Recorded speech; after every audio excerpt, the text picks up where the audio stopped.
Developing story out of Miami-Dade. That's where a South Florida prison officer charged in connection with the deadly beating of an inmate remains at large. 3 other officers were taken into custody this afternoon. Ronald Connor, Christopher Rolong, and Kirk Walton are accused of beating a handcuffed 60-year-old man inside Dade Correctional Institution in February. We're told it happened when the inmate threw a cup of urine at one of the officers while inside his cell in the mental health unit. That inmate, Ronald Ingram, was then taken outside his cell, placed in handcuffs, and beaten outside of the view of surveillance cameras. He was apparently beaten so badly that he had to be carried to the transport van, where he was placed by himself. When the van made a stop in Ocala hours later, Ingram was found dead. Officials plan to give us more details at a news conference tomorrow afternoon, and CBS 4 will be there and will bring you the latest. Meantime, the Florida Department of Corrections has released a statement saying, quote, "What happened in this case is completely unacceptable and is not a representation of our system or of Dade Correctional Institution. The staff involved in this case failed, and as an agency, we will not stand for this." Robert Ingram actually had a history of mental illness and was serving a life sentence for a murder that was committed in 1987. Unfortunately, I was unable to find any more information on his case due to how far back it goes, but I was able to find out that he has a history of mental illness. And I feel that that played a major role in him acting out.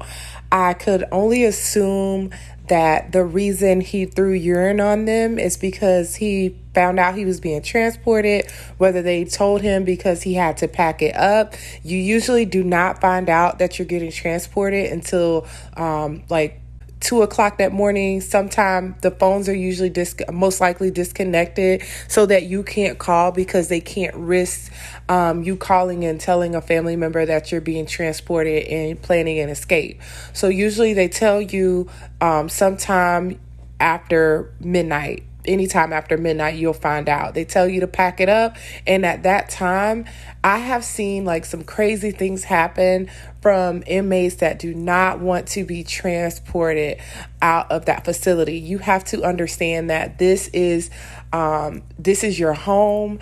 This is a place that you're used to. All your friends are there. They're basically your family. It's all you know. And he was in prison since the 80s. I don't know how long he was at this facility, but when you're in prison from the 80s, you settle down wherever you are. You spend decades in a prison, and to pluck him up and move him to another facility could be something that could definitely trigger his mental illness and cause him to act out in that way. It's very unfortunate that the corrections officers handled it the way they did, which was with assault and aggression.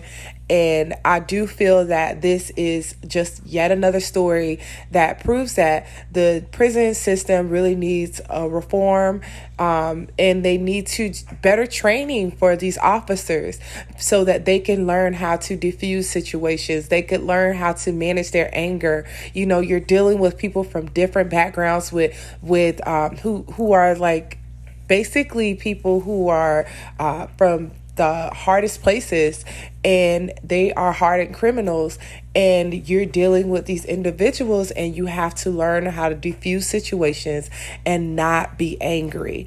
And I definitely can say that I do feel that the Department of Corrections, although they were very hesitant to answer the news reporters when asked about this case, they tried to kind of sweep it under the, I won't say sweep it under the rug, but they did not want to reveal information. They didn't release the name of the inmate, and they wouldn't deny or confirm whether some officers had killed an inmate when they were first initially asked about the story, when it did leak to the reporters. Now, once the news reports hit, I do feel that the Department of Corrections handled this situation very swiftly. 10 officers were suspended immediately, and then now we have the 3 officers that are charged with second-degree murder, and not only second-degree murder, but conspiracy and assault. So That's it's pretty bad for the officers. It's very unfortunate. They're getting charged in the state of Florida, which even if they were to plea out for like 5 years for this charge, they're still going to do like 4 years of their time. They will transport them to another state where they're not known. I definitely did time with an officer at one of the facilities. I probably did time with more than one officer and just don't know it myself, but I definitely was with an officer at a facility one time, and it was very, very hush hush that she was an officer. I only learned about it like years and years after I had already interacted with her. I did not know. Nobody treated her different. Nobody really knew.